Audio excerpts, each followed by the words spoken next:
Governor Cuomo's emergency powers are a hot topic of discussion in Albany, and legislation put up by Democratic leadership is expected to pass through the state legislature as early as tomorrow.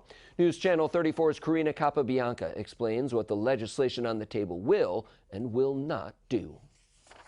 The legislation would block the governor from issuing any new directives. However, it would allow him to extend or to modify existing orders, provided that he gives notice to the legislature and they have time to review it. We are still in the thick of a pandemic, but the emergency part is over. Under the proposal, the governor has the ability to make modifications and extensions to current directives every 30 days, and those changes need to be sent to committee chairs and the leadership of the chambers at least 5 days ahead of time, with an explanation and the chance for them to give feedback.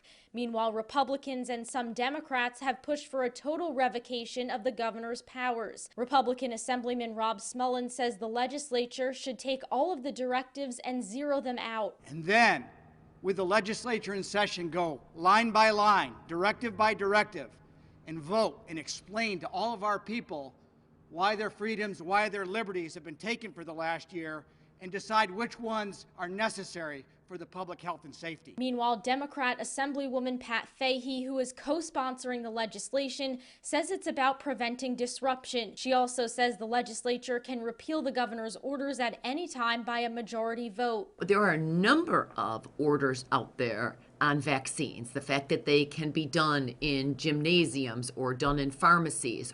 Those are things that have not been legislated. If we rescinded every order when we take up this bill tomorrow, we could potentially disrupt vaccines. That is the last thing anybody wants to do. The proposal has no specific end date, but it allows the legislature to terminate the state of emergency at any time. In Albany, Karina Capabianca.